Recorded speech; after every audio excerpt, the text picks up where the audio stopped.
ये पीका का जो कानून लाया गया है, ये बड़ी वाज़े तौर पे पाकिस्तान में जो सोशल मीडिया की अब्यूज़ है और सोशल मीडिया के ज़रिए फेक प्रोपेगेंडा, फॉल्स न्यूज़, उसके ज़रिए हरासमेंट के issues, child pornography, deep fake, मुल्की सालमियत को नुकसान पहुंचाना, ये तमाम चीज़ें जो सोशल मीडिया के ऊपर चल रही हैं, उस हवाले से ये ज़रूरी समझा गया और मुतनाज़ा इसको करार देना किसी शिक की बुनियाद पे किया जाए, बताया जाए कि कौन सी शिक ऐसी है जो मुतनाज़ा है। हम बातचीत के लिए भी तैयार हैं और आगे इसके रूल्स बनने हैं, बाकी इसकी निज़ाम वज़ा होना है, उसमें मुशावरत भी करेंगे। बिस्मिल्लाहिर्रहमानिर्रहीम, अस्सलाम वालेकुम। मैं हूं सैयद अनवारुल हसन और आप देख रहे हैं प्रोग्राम सच तो यह है बराह रास्त पीटीवी न्यूज़ इस्लामाबाद स्टूडियो से। अभी आप गुफ्तगू सुन रहे थे वफाकी वज़ीर इत्तलात व नशरियात अताउल्लाह तारड़ साहब की, जो prevention of electronic crime amendment act साल 2025 के हवाले से गुफ्तगू कर रहे थे। इस कानून की मंजूरी के बाद सहाफ़ियों में गहरी तशवीश पाई जाती है और वो एहतजाज भी कर रहे हैं। वफाकी वज़ीर का ये कहना था कि इस्लाह का पहलू मौजूद है, बातचीत के लिए भी तैयार हैं और अभी इस कानून के रूल्स बनने हैं जिससे बेहतरी जो है वो निकल सकती है। खदशात के हवाले से उन्होंने कहा कि कहा जा रहा है कि इसमें जो ट्रिब्यूनल में केस जाएगा तो फिर कितना चलेगा और सुप्रीम कोर्ट में जाके पिटीशन का हक है। उन्होंने कहा कि टाइम बाउंड रखा गया है, 24 घंटों में फैसला आना है और हाई कोर्ट में रिट पिटीशन हो सकती है और सुप्रीम कोर्ट में भी जाया जा सकता है। एक तो हम इस हवाले से जरूर गुफ्तगू करेंगे क्योंकि ये भी मौजू आजकल मीडिया में जेर बहस है। दूसरी जानिब कल हम गुफ्तगू कर रहे थे पाकिस्तान तहरीक इंसाफ और हुकूमत के दरमियान मुज़ाकराती अमल के डेडलॉक के हवाले से। अब वो दोनों की जानिब से जो कमेटियां तश्कील दी गई थी वो तहलील हो चुकी हैं, लेकिन स्पीकर कौमी असम्बली सरदार अयाज सादिक साहब ने इन कमेटियों को डी नोटिफाई नहीं किया। तर्जुमान कौमी असम्बली स्पीकर का कहना है कि ये कमेटियां इस वक्त बरकरार हैं। तो सवाल यह पैदा होता है कि स्पीकर कौमी असम्बली सरदार अयाज सादिक साहब की जो उम्मीद है मुज़ाकरात की बहाली के हवाले से वो किस बुनियाद पर है। सवाल यह भी पैदा होता है कि पाकिस्तान तहरीक इंसाफ की जानिब से वज़ीर आज़म पाकिस्तान मोहम्मद शहबाज शरीफ साहब ने जो पार्लिमानी कमेटी बनाने की तजवीज़ दी थी जुमेरात को काबीना से खिताब करते हुए, उससे यकसर मुस्तरद करने के बाद अब अगली हिकमत अमली क्या दोबारा से सड़क गर्म करने की तरफ जा रहे हैं, एहतजाज की तरफ जा रहे हैं। तो ये भी हम नुक्ता उठाएंगे। फिर सिक्योरिटी के महाज पे आज अहम डेवलपमेंट्स है। बलूचिस्तान में दहशत गर्दों के खिलाफ मुख्तलिफ कार्रवाइयों में 23 दहशत गर्दों को हलाक कर दिया गया, उन्हें वासिल जहन्नम किया गया। कलात में जब रोड ब्लॉक करने की कोशिश की दहशत गर्दों की जानिब से तो उस पे पाक फौज के जवानों और एफसी ने उस जो कोशिश है उसको नाकाम बनाया और फायरिंग के तबादले में हमारे 18 जो नौजवान हैं एफसी के जवान, उन्होंने मादरे वतन पर अपनी जानों का नजराना पेश किया। इन्ना लिल्लाहि व इन्ना इलैहि राजिऊन और अल्लाह ताला उनके दर्जात बुलंद करे। Army chief general Syed Asim Munir साहब आज कोयटा में मौजूद थे। उन्हें बलूचिस्तान में जो ओवरऑल सिक्योरिटी की सिनेरियो है, सिचुएशन है, उस पर ब्रीफिंग दी गई। जख्मियों की उन्होंने इयादत की CMH कोयटा में और जो शहीद हो गए उनकी नमाज जनाजा में शिरकत की। तो इस हवाले से भी हमने कहा कि हम आपको अपडेट करें। कल भी हम कर रहे थे खैबर पख्तूनख्वा में, आज बलूचिस्तान में ये वाक़यात हुए हैं। इन नुकात पर गुफ्तगू करने के लिए प्रोग्राम के पहले हिस्से में हमें ज्वाइन किया है lieutenant retired senator Abdul Qayyum साहब ने, इस्लामाबाद स्टूडियो से मौजूद हैं। सर बहुत शुक्रिया नवाजिश तशरीफ आवी का। और हमें स्काइप पर ज्वाइन कर रहे हैं शौकत पराचा साहब, सीनियर सहाफ़ी हैं, जर्नलिस्ट हैं और अपना शो करते हैं आज टेलीविजन पे। आपका भी शुक्रिया। जनरल साहब आपसे गुफ्तगू का आगाज़ करूंगा। टू स्टार्ट विद सर, कल हम जब बात कर रहे थे तो खैबर पख्तूनख्वा में खवारिजियों के खिलाफ ऑपरेशन था इंटेलिजेंस बेस्ड। आज जो है बलूचिस्तान में मुख्तलिफ कार्रवाइयाँ हुई हैं जिसमें 23 दहशतगर्द जो है मारे गए हैं, लेकिन हमारे FC के 18 जवान जो हैं वो भी शहीद हुए हैं। इस ओवरऑल सिक्योरिटी सिनेरियो पे पहले आपका कमेंट चाहूँगा, फिर मैं शौकत साहब से पीका पे बात करूँगा। देखिए, ये अपसर्ज जो टेररिज्म की है इसकी भी वजूहत हैं। For the past couple of years ये ज़्यादा हुए। कुछ तो आपको पता है कि हमने वी टर्न्ड ए ब्लाइंड आई और हमने एक सॉफ्टनेस का इजहार किया और कुछ इन हार्डन्ड क्रिमिनल्स को रिलीज़ किया जेलों से जी। ये एक फैक्ट है ना, इसको छुपा नहीं सकते। कुछ को आने दिया और इनकी कोई असूल नहीं है। इन लोगों का कोई ऐसी पोटेंट डिमांड नहीं है जिसको इनका मकसद है डिस्टेबलाइजेशन ऑफ द कंट्री। तो हुकूमत ने इन में भी गुड फेथ इन पे ट्रस्ट किया एंड बीइंग नाइव थॉट के हम ये करेंगे तो ठीक हो जाएगा। एक वजह ये। दूसरी ये है कि NATO की डी इंडक्शन के बाद वो $7 बिलियन का असला वहाँ है और अब तो नए अमरीकी वजीर खारजा ने भी बात की है, नया प्रेसिडेंट ने भी किया है, प्रेसिडेंट ट्रंप ने भी किया कहा कि ये वो, और ये सच्ची बात है कि तकरीबन 78 एयरक्राफ्ट उनके पास, आप ये देखें 40,000 उनके पास नाइट विजन किट्स भी हैं, फिर उनके पास छोटे वेपन, बड़े वेपन, लॉन्चर्स, 40,000 गाड़ियाँ। अच्छा, ये सारी चीज़ें तालिबान के पास नहीं, उसका एक पोर्शन इनका के पास आया। तीसरा, तालिबान की अपनी मजबूरी है कि पूरी दुनिया ने उनको रिकग्नाइज नहीं किया जी। और वो समझते हैं कि टीटीपी को भी हम अपने खिलाफ करेंगे तो ये आईएस खुरासान से मिलके हमारे लिए प्रॉब्लम ना क्रिएट करें। लेकिन आई एम श्योर के कांटेक्ट मेंटेन करने की वजह से इनका, और उधर बीएलए है, और बीएलए के पीछे आपको वो डंके की चोट के ऊपर इंडिया है। आपने देखा कुलभूषण यादव भी आपने पकड़ा, आपको सारा बात पता है। और अभी वो क्या कर रहे हैं कि अफ़गानिस्तान चूँकि लॉन्चिंग पैड है, तो इंडिया का फॉरेन सेक्रेटरी अफ़गानिस्तान के फॉरेन मिनिस्टर को, इंटरम गवर्नमेंट को, दुबई में मुलाकात की। और ये आप सोच लें कि ये वो इंडियंस हैं जिन्होंने इनको टेररिस्ट कहा, जिन्होंने यूएनओ के अंदर जाके इनको परसेंक्शनों की बात की, जिन्होंने इनके मतलब हर स्टेप के ऊपर इनकी मुखालफत की, और आज और इनके नेटो के साथ होके इनके ऊपर चढ़ते रहे। तो आज ये इकट्ठे हो रहे हैं इसलिए कि इंडिया का तो इंटरेस्ट है पाकिस्तान को डिस्टेबलाइज करना, और बीएलए के पीछे पैसा भी है, वो भी है। तो ये जो आज बलूचिस्तान में हुआ, सो अनफॉर्चुनेट, और इसके अंदर हमें भी सोल सर्चिंग करनी होगी। पाकिस्तान को अपने इंटेलिजेंस ऑपरेशंस को बेहतर करना है, पाकिस्तान को एरियल सर्विलेंस को बेहतर करना है, ड्रोन्स का इस्तेमाल होना ज़रूरी है। जब कोई कानवाए जाए तो उसका एयर कवर हो और ऊपर आर्म्ड हेलीकॉप्टर्स हों जो कि जो ही देखें अब नॉर्मल मूवमेंट, और जब वो अटैक इस तरह का एम्बुश करने की कोशिश करें तो उनको they should take them on. तो ये बहुत हमारी फौज बहादुरी से कर रही है। लेकिन देखिए, बेसिकली पहले पुलिस है, फिर आपकी सेकंड लाइन फोर्सेस हैं, फिर आर्मी का इस्तेमाल है। तो सेकंड लाइन फोर्सेस को भी हमें और ऑर्गेनाइज करके और बेहतर इक्विप करके इस सिचुएशन पे ओवरकम करना। फेयरली पुट, आपने बड़ा अच्छा इसका पूरा हमें इसका खारजी एंगल भी और दाखिली एंगल भी और सिक्योरिटी के हवाले से बताया। शौकत पराचा साहब, आप भी इस पे कमेंट करना चाहिए। और दूसरा, मैं इसलिए आपसे जानना चाहूँगा कि बीइंग अ लीडिंग जर्नलिस्ट, आपका एक बड़ा तवील प्रिंट का और इलेक्ट्रॉनिक मीडिया का जो है वो तजर्बा है। हमने एक गुफ्तगू सुनाई है वज़ीर इत्तलात अता तारड़ साहब की, चूँकि prevention of electronic crime amendment act जो है वो भी सहाफ़ियों के लिए बहुत बड़ा इशू है और उस हवाले से एहतजाज भी हो रहा है। तो एक अच्छा और मुस्बत पहलू यह है कि उन्होंने कहा है कि बातचीत का दरवाज़ा जो है वो खुला है और इससे बेहतरी की सूरत पैदा हो सकती है। क्या कहेंगे इस हवाले से शौकत पराचा साहब? जी, बहुत शुक्रिया। मैं सबसे पहले यकीनन कल्लात वाले वाक़े पे मेरा भी कौम के साथ उतना ही मुझे दुख हुआ।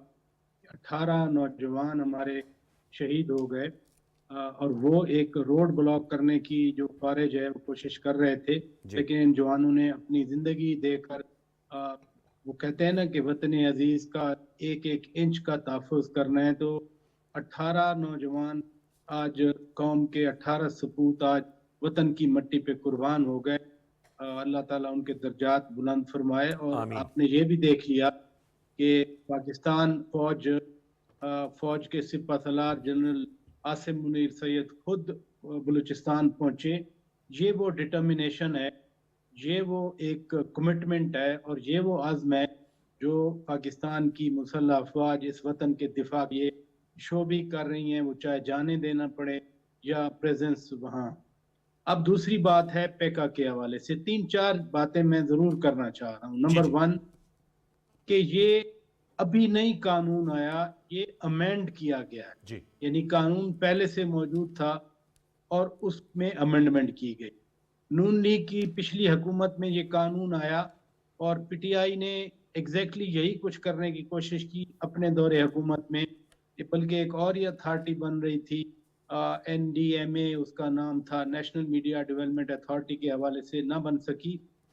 मीन्स के जितनी माजी में भी हुकूमतें रहीं उन्होंने भी कोशिश की कि कोई ऐसा कानून हो, क्योंकि मसला सारा सोशल मीडिया का है, मसला उन यूट्यूबर्स का है, मसला उन व्लॉगर्स का है जो जिन पर कोई जिम्मेदारी नहीं है। आप बैठे हैं, मैं हूँ, जनरल साहब माशाल्लाह हर चैनल के पे बैठते हैं, हमें अपनी जिम्मेदारी का एहसास होता है। हम तो एक एक लफ्ज़ जो है हम बड़े एहतियात से बात करते हैं कि कहीं वो आर्टिकल 19 या 19A की खिलाफ वर्जी में ना हम जाएं, बल्कि ज़ाहिर कौम का मफाद हमारे बुरुएकार होता है।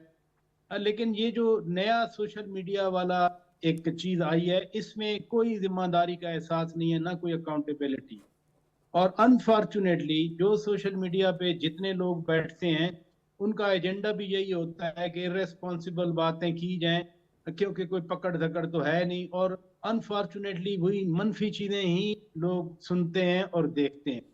जहां तक तो बात ठीक है, अभी जितना जर्नलिस्ट से एहतजाज कर रहे हैं, मेरा इंटरेक्शन हुआ है, जी। सबसे बड़ा एतराज है कि जब अमेंडमेंट की जा रही थी तो कम से कम यूनियंस हैं, जी। बॉडीज हैं, जर्नलिस्ट की बॉडीज हैं वेरियस लेवल पे, पीपीए है, एथनिक है, उसके बाद हर शहर का प्रेस क्लब है, हर शहर की यूनियन ऑफ जर्नलिस्ट है।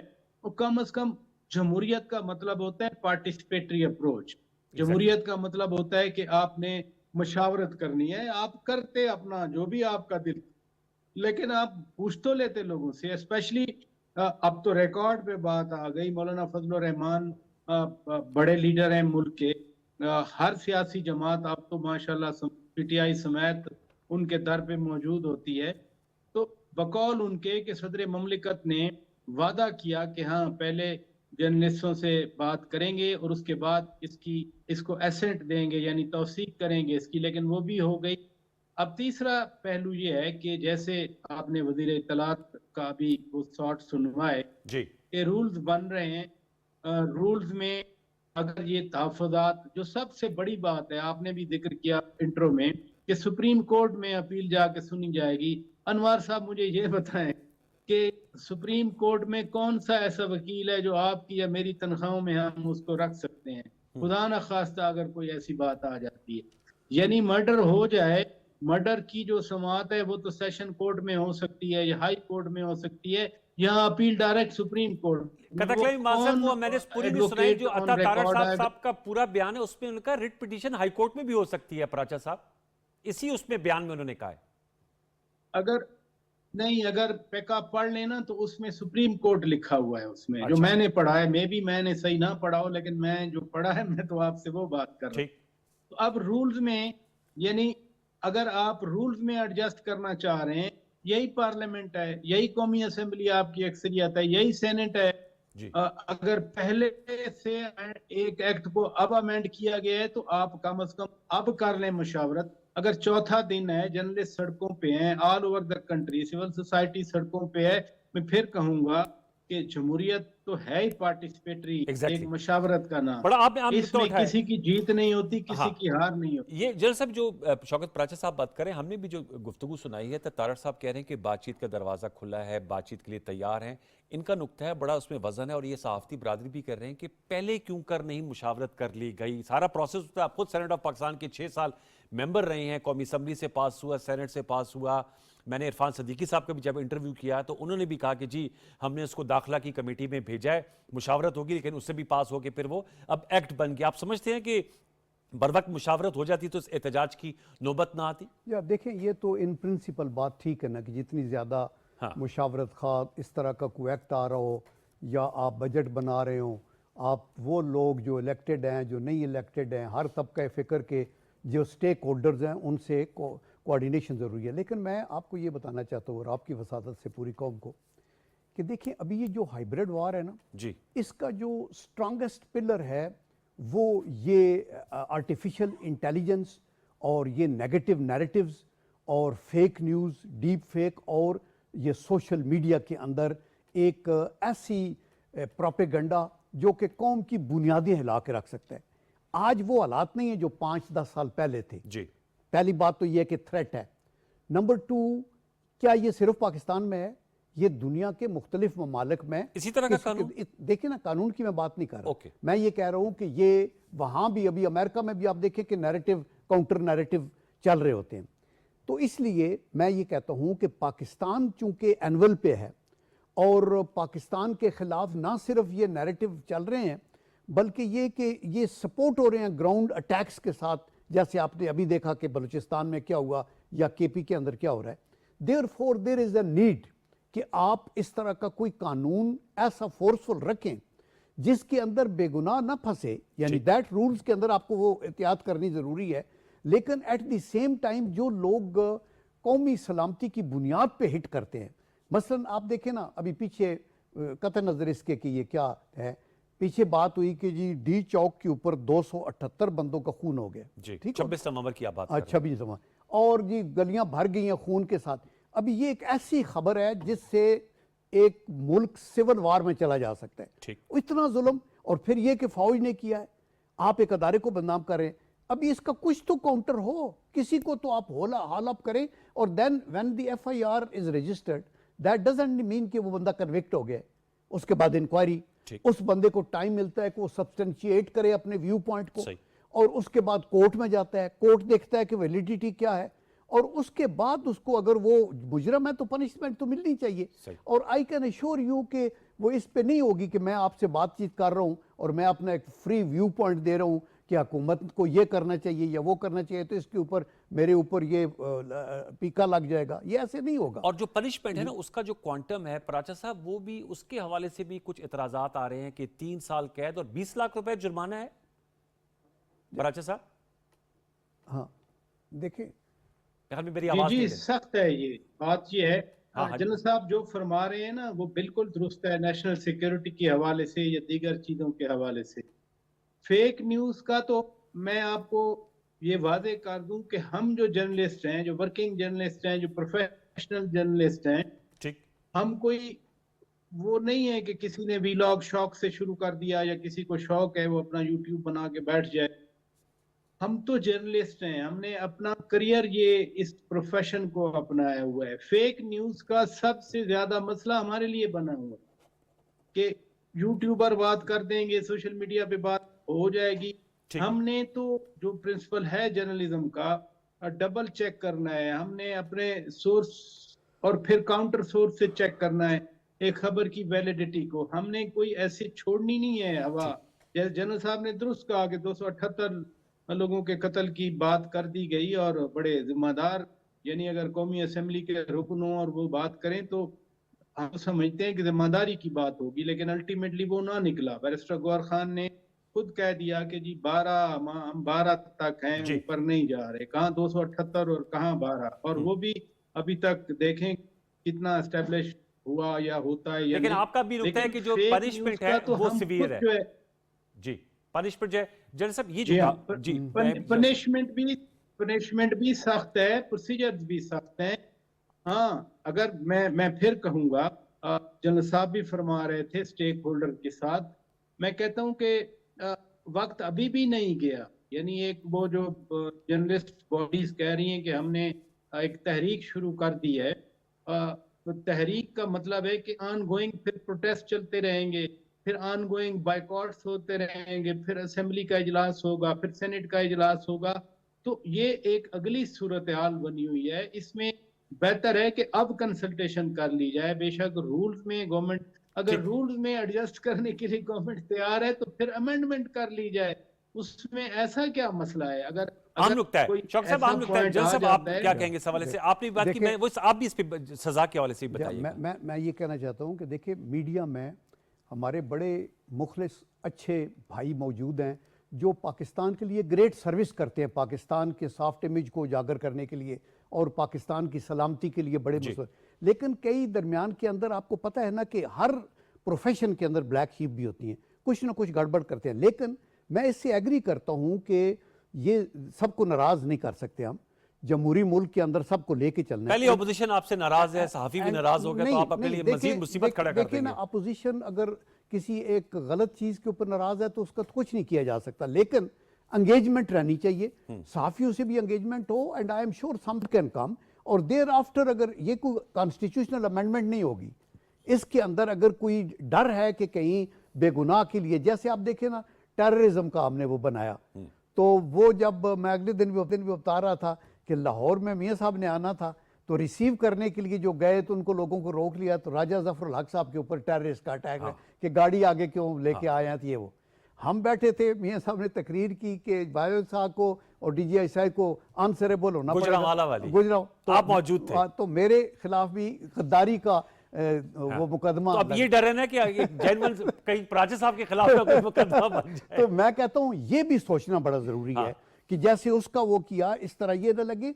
तो मेरे ख्याल में बैठ के ये बात भी हल हो सकती है। और मेरे ख्याल में बड़ा इनकरेजिंग वो बता रहे थे इंफॉर्मेशन मिनिस्टर कि जी कोई लास्ट वर्ड नहीं है, इसके अंदर जो गुंजाइश क्रिएट की जा सकती है, कोई अमेंडमेंट भी करनी है तो करें। अब ये मुझे बताएं कि वो प्राइम मिनिस्टर साहब ने तजवीज़ दी है कि पार्लियामेंट्री कमेटी बना दी जाए, लेकिन कल भी हमारे शो में अहमद अवैस साहब थे। अब हम फिर अली मोहम्मद खान साहब से भी बात करेंगे, लेकिन PTI अक्सर मुस्तरद कर रही है। उनके ने जी हमने तो जुडिशल कमीशन का कहा था, उस पर नहीं आते, ये पार्लिमानी जो कमेटी है ये इररिलेवेंट है, ये हमारे मुतालबात से मुताबिकत नहीं रखती। उनके लिए पार्लियामेंट भी इररिलेवेंट है, सब कुछ इररिलेवेंट तो नहीं हो सकता ना। देखिए पहली बात तो यह है कि ये जुडिशल कमीशन की जब हम बात करते हैं तो ये ऐसी सूरत में होता है जब आपने एस्टेब्लिश करना है कि राइट क्या left, but that does not mean कि दोज पीपल जहां आप कहेंगे ये खराब है वो कन्विक्ट हो जाएगा, उसके बाद उसके ऊपर केस चलेगा अदालत में। सो वो नेक्स्ट स्टेप है। तो ऑलरेडी हम नेक्स्ट स्टेप में गए हैं, लोग ट्राई हो गए हैं, कुछ को पनिशमेंट हो गई है, कुछ को माफी हो गई है। तो अभी आप पीछे आके तो ये सब जुडिस कुछ लोगों का प्रोसेस चल रहा है जी। कल वो कामरा मुर्तजा साहब जी कहते हैं कि चालान भी हो गए हैं बहुत से जी। लोगों और के। अभी 9 मई अगर पार्लिमानी पार्टी में बैठ के पहले तो इसकी लीगैलिटी को डिस्कस करें कि यार आपका ये जुडिशल कमीशन वाला आउटडेट हो गया है, इसको छोड़े, आप इंसाफ की बात करें, हम क्या करें। तो आपस में बैठ के, तो मेरे ख्याल है पार्लिमानी हमारी कमेटियां जिसके अंदर हर पार्टी के मेंबर्स होते हैं और पार्लियामेंट की जो कमेटीज हैं they are above the party lines. हम खुद पार्टियों में, मैं डिफेंस प्रोडक्शन को 6 साल चेयर करता रहा, बाकी भी रहे, डिफेंस में भी रहे, इधर उधर।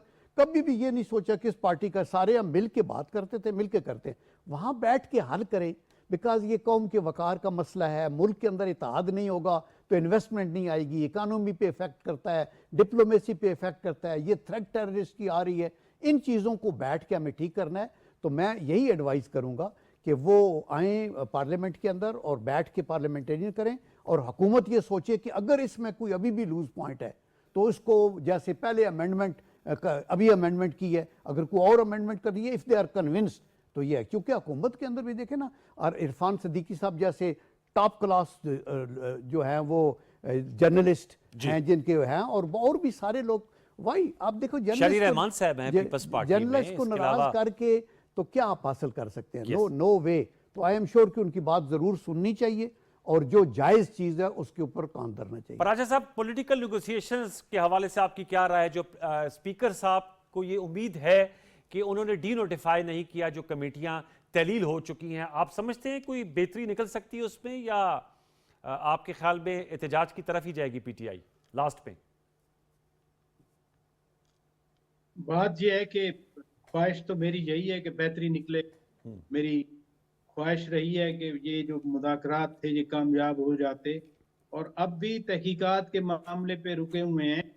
पार्लियामेंट्री कमेटी अगर बन जाती है, नोटिफाई होती है तहकीकात के लिए, तो वो उसी तरह ही समन कर सकती है ऑफिशियल्स को जिस तरह के सुप्रीम कोर्ट का कोई कमीशन कर सकता है। जाहिर है सुप्रीम कोर्ट का अगर कमीशन बने तो जजेज ने खुद तो जाके तहकीकात नहीं करनी, वो भी रिलाय करेंगे किसी न किसी एग्जीक्यूटिव अथॉरिटी को अपने डिस्पोजल पर लेकर।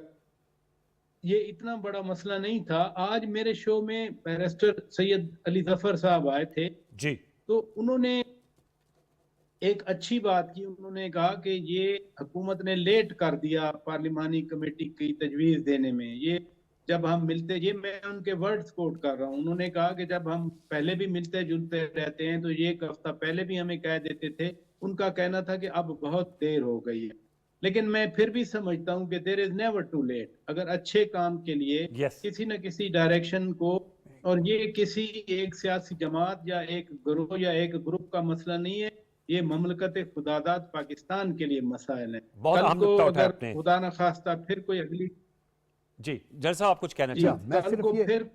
मैं सिर्फ ये कहना चाहता हूँ कि देखें, वो कहते हैं जरा देर से आपने ये बात की है, जो राजा साहब बैरिस्टर अली जफर साहब को कोट कर रहे हैं, ठीक कह रहे होंगे। मैं ये कहता हूँ कि मुल्क के अंदर ये जो गदर है ना, और ये जो अपसेट हुआ हुकूमत, इसकी इब्तदा तो 2014 से हुई ना, 35 पंचर चले, धरने हुए, 2018 का भी मसला हुआ। अभी आप उनको कहते हैं उनको नहीं करें, आप इधर करें कि 6 मई को 9 मई को क्या हुआ।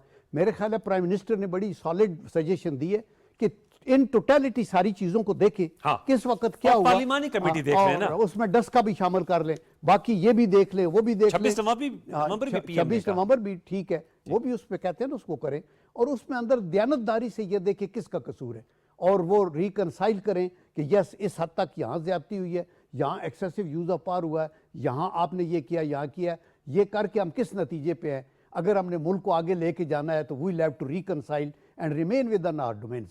थ्रू आउट कोई हुकूमत में नहीं रह सकता। आज ये है पीका बना रहे हैं, कल कोई और होगा तो वो पीका वही होगा। ये सिर्फ उसकी ड्यूरेशन इस हुकूमत की कोलिशन गवर्नमेंट तक नहीं है, तो इसलिए इसको आगे चलना चाहिए। बहुत शुक्रिया, thank you very much lieutenant general retired Abdul Qayyum साहब, आपका, शौकत पराचा साहब आपका बहुत शुक्रिया। व्यूअर्स, एक छोटा सा वक्फा शामिल करते हैं, वक्फे के बाद अली मोहम्मद खान साहब पाकिस्तान तहरीक इंसाफ के मरकजी रहनुमा हमारे साथ मौजूद होंगे। ये नुकात उनके सामने भी रखेंगे, बिलखसूस जो मुज़ाकरात और पार्लिमानी कमेटी की बात सामने आई है। वक्फा ले लीजिए, दोबारा लौट के आते हैं, हमारे साथ रहिए।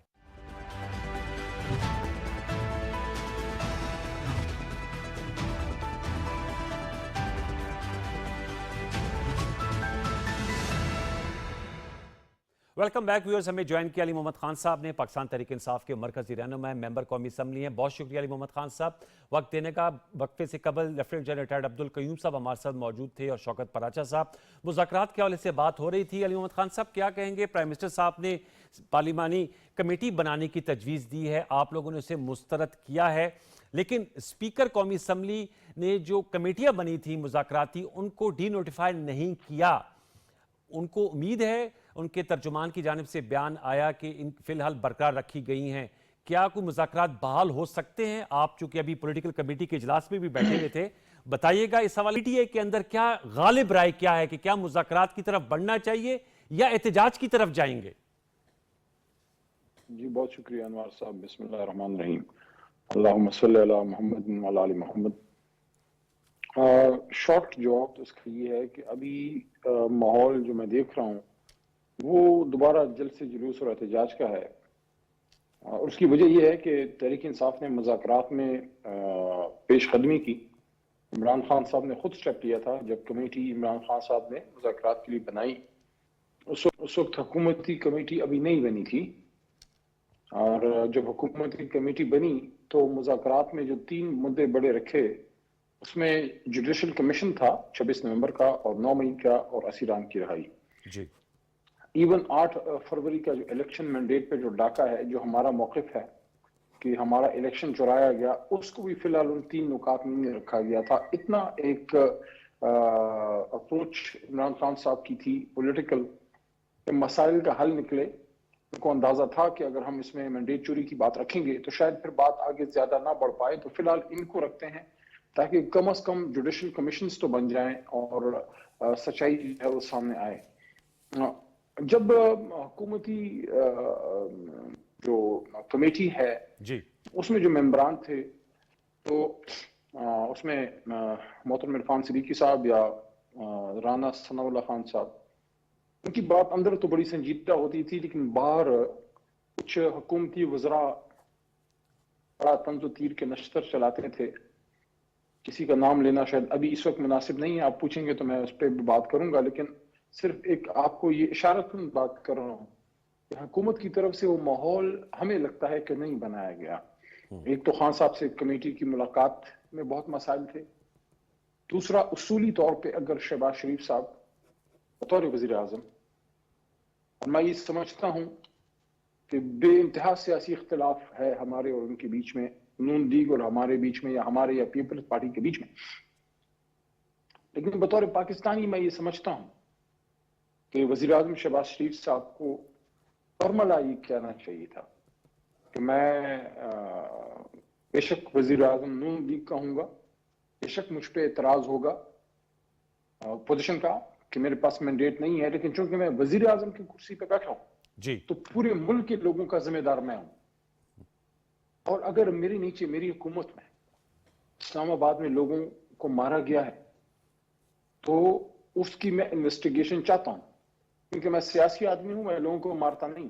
ये उनको ये मौक़िफ़ मेरे ख्याल में लेना चाहिए था। और वो कहते हैं कि उसूली तौर पे मैं किसी भी फोरम पे इन्वेस्टिगेशन से मैं उसके हक में हूँ, ये बड़ा स्ट्रॉन्ग मैसेज जाता। ओके, लेकिन अली मोहम्मद खान मजबूत साहब, मैसेज जो जाता। 26 नवंबर की आपने बात की, उन्होंने जो काबीना से खिताब किया, कल हमने अपने शो में क्लिप भी चलाया था, उन्होंने कहा 26 नवंबर का वाकया है या कोई और वाकया है, उसको पार्लिमानी कमेटी आकर देख ले। और कल हमारे शो में सेंटर कामरान मुर्तजा साहब थे, उन्होंने कहा कि पार्लिमानी कमीशन या कमेटीज के वो भी हामी है जाती हैसियत में, उन्होंने जमाती मौकफ नहीं दिया लेकिन जाती हैसियत में वो भी इसके हामी है। तो ये 26 नवंबर की इन्वेस्टिगेशन के लिए पार्लिमानी कमेटी का फोरम तो दिया था पीएम ने सर। अनवर साहब, सबका एहतराम, मैं समझता हूं कि ना वज़ीर आज़म शहबाज शरीफ साहब जाती हैसियत में बात करते हैं, ना मैं अली मोहम्मद को तो आपने नहीं बुलाया, आपने तहरीक इंसाफ के एक तर्जुमान को बुलाया है जी। इसी तरह कामरान साहब जो हैं, मैं उनकी बहुत रिस्पेक्ट करता हूँ, सीनियर वकील भी हैं और बड़ी मुनासिब बात करते हैं, लेकिन ज़ाती हैसियत इस लेवल पे नहीं होती, आप पार्टी मौक़िफ़ देते हैं। और मेरे ख्याल में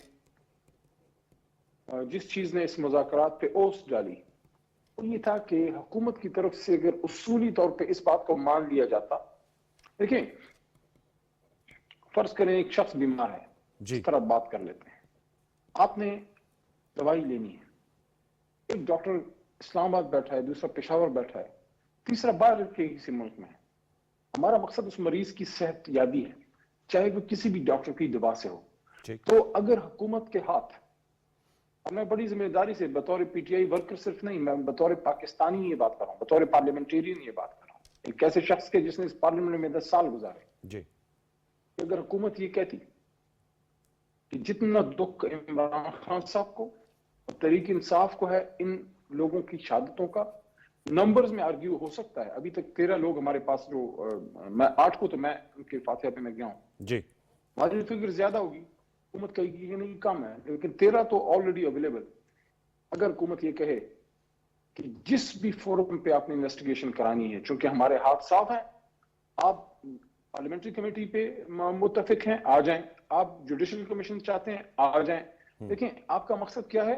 इस वाकये की इन्वेस्टिगेशन करना। एग्रीड। अच्छा, अब इस वाकये की इन्वेस्टिगेशन मियां साहब शायद समझते हैं, शहबाज साहब के इसको पार्लियामेंट्री कमेटी से होना चाहिए, हम ये समझते हैं, हमसे मतलब तहरीक इंसाफ और बिलखुसूस जनाब इमरान खान साहब कि पार्लियामेंट्री कमेटीज में जब चीजें जाती हैं तो वो बसा औकात सख्त खाने में चली जाती हैं। एक ऐसे फोरम से अगर इन्वेस्टिगेशन हो, सुप्रीम कोर्ट के लेवल पे एक जुडिशल कमीशन हो, तो उसमें तमाम फरीक उस पर किसी ना किसी हद पे मुतमईन होगी कि चलो एक न्यूट्रल फैक्टर आ गया है। हालांकि 26वीं आईनी तरमीम के बाद सुप्रीम कोर्ट पे भी, मैं बदकिस्मती से मैं कह रहा हूँ, बतौर वकील मैं कह रहा हूँ कि वकला भी अब सवाल उठा रहे हैं कि क्या सुप्रीम कोर्ट की वो ताकत अपनी जगह पर मौजूद है जो होती थी, या जिस तरह लोगों को रिक्रूट किया जा रहा है, जजेस की ट्रांसफर्स की खबरें चल रही हैं। बहरहाल हासिल वसूल सारी गुफ्तगू का ये है ठीक कि इमरान खान साहब ने कभी भी मुज़ाकरात से इनकार नहीं किया था, तो अमरी मजबूरी हमें उठना पड़ा कि एक तरफ आपने जुडिशल कमीशन को नहीं माना, दूसरी तरफ आपने हमारे बहुत से लोगों को उन्हीं दिनों में 23 दिसंबर को बैठे थे, अगर आपको याद हो, 23 दिसंबर को पहली बैठक हुई थी एग्जैक्टली, और उसके बाद हमारे बहुत से लोगों को मिलिट्री कोर्ट से सजाएं हो गई और खान साहब को 14 साल सजा हो गई जी। हमारी जो भाभी हैं, उनकी जो हाउस वाइफ है मोहतरमा अपना बुशरा बीबी साहिबा जो है, शी इज हाउस वाइफ, पर्दादार खातून है, उनको 10 साल मेरे ख्याल में उनको आपने सुना दिया।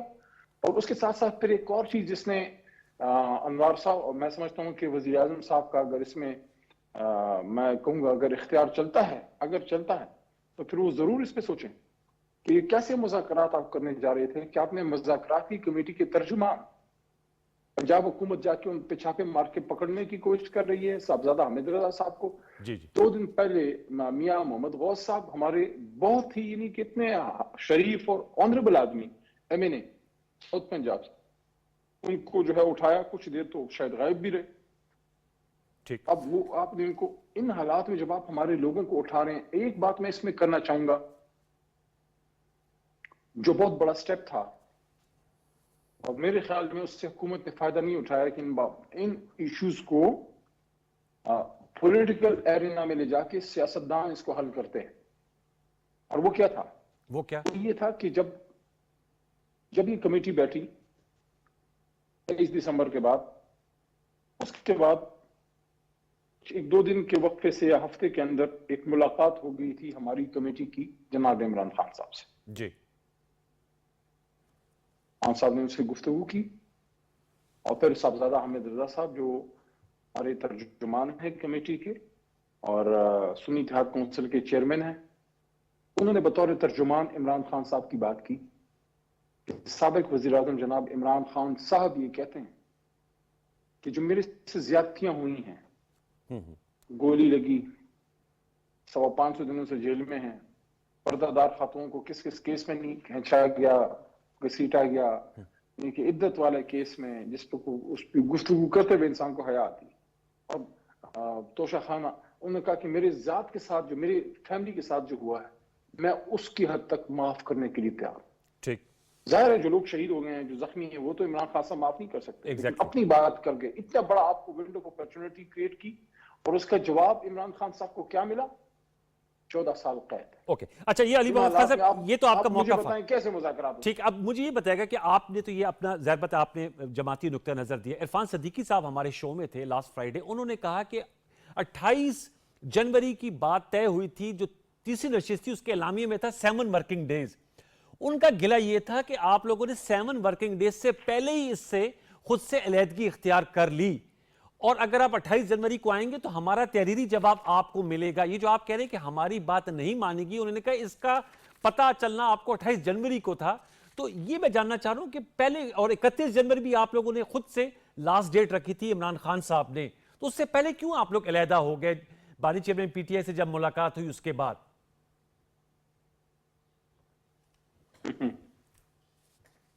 अनवर साहब, चांद ग्रहण जो होता है ना, आप पे भी काफी चांद ग्रहण आता रहता है। तो चांद ग्रहण, अल्लाह आपको चांद ग्रहण से बचाए, आमीन। चांद ग्रहण जी, पता पहले से चल जाता है। अच्छा, देखें, जो प्रोफेसर साहब हैं, ये असली वाले प्रोफेसर हैं, इरफान सिद्दीकी साहब। तो बातें तो उनकी पढ़ी लिखी मुनासिब हुई होती हैं। पहले थोड़ा सख्त बात कर रहे थे मुज़ाकरात से पहले, कि मुज़ाकरात जब शुरू हुए तो उन्होंने बड़ा अच्छा अकोमोडेटिव बातें की, लेकिन वो थोड़ा सा अपने पीछे अगर हुकूमती सफ़ों की तरफ देखें तो वहां उनको बहुत से उछलते कूदते वजीर वज़रा हमारे मोहतरम नजर आएंगे, जो आग बरसते थे, जो आग बरसाते थे। जब हमसे कहा गया कि आप रिटर्न में लिखित पढ़त में लेके आ जाए जी, जो आपके पॉइंट्स हैं, हमने दे दिए, आपको याद होगा। जी जी बिल्कुल। और जब वो हमने दिए तो मैं समझता हूं कि 24 घंटे तो बड़ा टाइम है।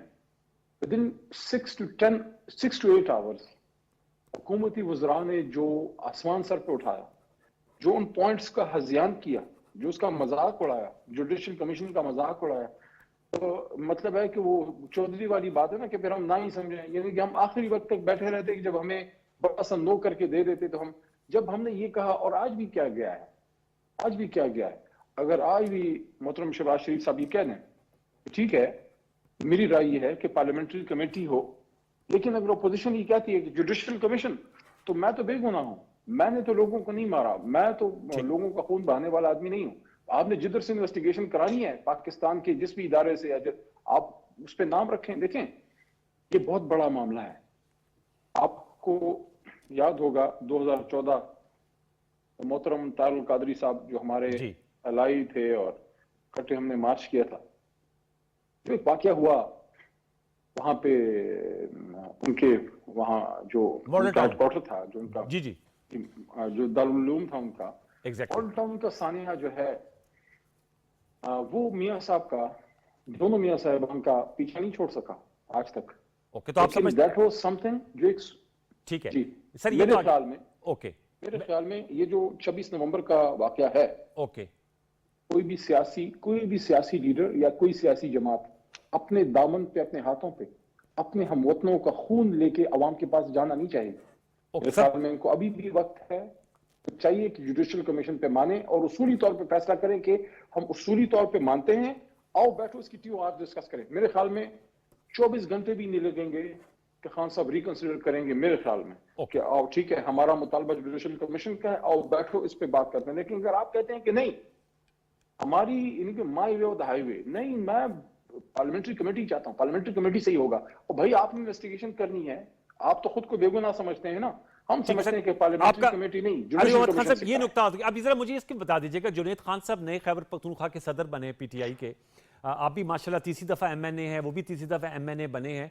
उनकी जानिब से जो टोन और टेनर जो है इस्तेमाल की जा रही है, बड़ा सख्तगीर मौक़िफ़ आ रहा है और उन्होंने कहा कि अब हार्ड लाइनर्स जो हैं वो पार्टी को चलाएंगे, होम्योपैथिक लीडरशिप नहीं होगी। अब आई डोंट नो इसको कहाँ वो प्लेस करते, कौन होम्योपैथिक है। साथ में वो सड़कें बंद करने की बात कर रहे हैं खैबर पख्तूनख्वा की 8 फरवरी के हवाले से।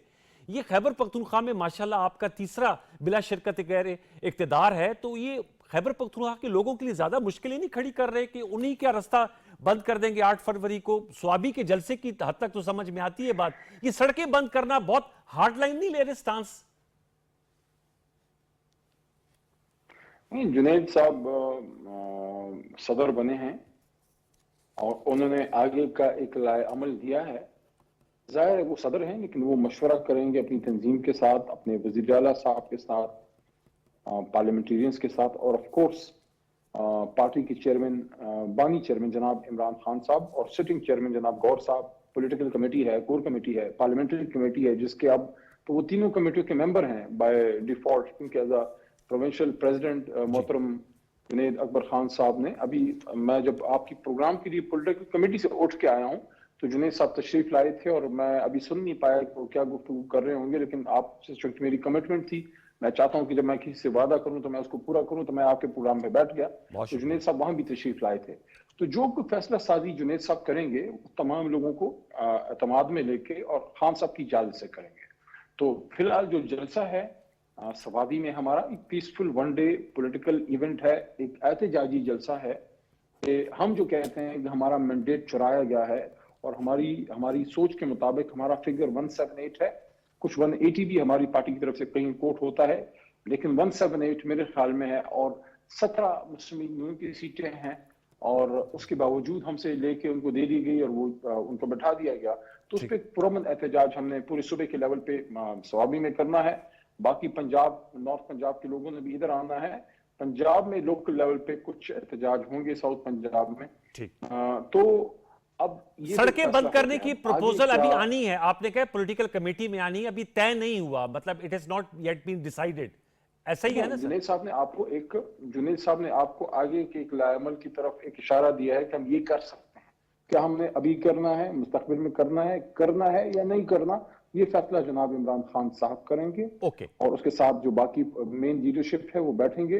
जुनैद साहब सूबे के जिम्मेदार हैं, बाकी मरकज की जमात के और लोग बैठे हुए हैं, सारे मिलकर फैसला करेंगे। जब फैसला हो जाएगा, माजी में आपको याद होगा, आप तो हमें कवर करते रहे हैं, नेटो सप्लाई के खिलाफ हमने सप्लाई लाइन ब्लॉक की थी, बंद की थी हमने ड्रोन अटैक्स के खिलाफ, जिसमें हमारे पश्तून ट्राइबल बेल्ट के लोग शहीद होते थे, मदरसे, हमारे जनाजे, हमारे स्कूल, हमारी शादियां, हुजरे सब गैर महफूज थे, बाजार, उसके खिलाफ हमने अली भाई लास्ट क्वेश्चन है किए हैं जी। अली भाई लास्ट क्वेश्चन ये कि आपने कहा कि इस वक्त पॉलिटिकल कमेटी में आपको एहतजाज की तरफ गालिब राय नजर आई है। एक सवाल ये, आपके नाकिदीन कहते हैं कि एहतजाज से पिछले 3 साल से आपकी जमात एहतजाज कर रही है, वो मतलूबा नताइज हासिल नहीं हो पाए जो आप हासिल करना चाह रहे हैं। अगर दोबारा एहतजाज की तरफ जाते हैं तो इस स्ट्रेटेजी से क्या कोई नतीजा निकल पाएगा? Last question. जैसी जमात एहतजाज करती है, एक लॉन्ग स्ट्रगल में हर तरह के हालात का सामना होता है। कल को आप अपोजिशन में होंगे, आपने अभी जो पीका एक्ट पास किया है, कल को क्या अपोजिशन में नहीं होंगे? ये जो साफी बरादरी का गला घोंटा जा रहा है, सुप्रीम कोर्ट अब 26 आईन तरमीम के जरिए हमलावर हो गए, और ये जो साफी बरादरी के साथ हो रहा है, यानी अगर आपको कोई तनकीद करेगा आप उसको 3 साल के लिए अंदर कर देंगे। तो कल को अगर आप अपोजिशन में होंगे, आपको फिर सहाफत की, आपको मीडिया की जरूरत नहीं होगी। सर जी चलते चलते वो पीका अमेंडमेंट्स आप लोग भी लाए थे, फवाद चौधरी साहब भी लेकर आए थे, वो भी आप लोगों ने कंटिन्यू किया था। मैंने कहा ये मैं बता दूं 2016 में नून लीग लाए, लेकिन आपकी हुकूमत में भी इस पे भी जो है वो आगे बढ़ाया था इस सिलसिले को।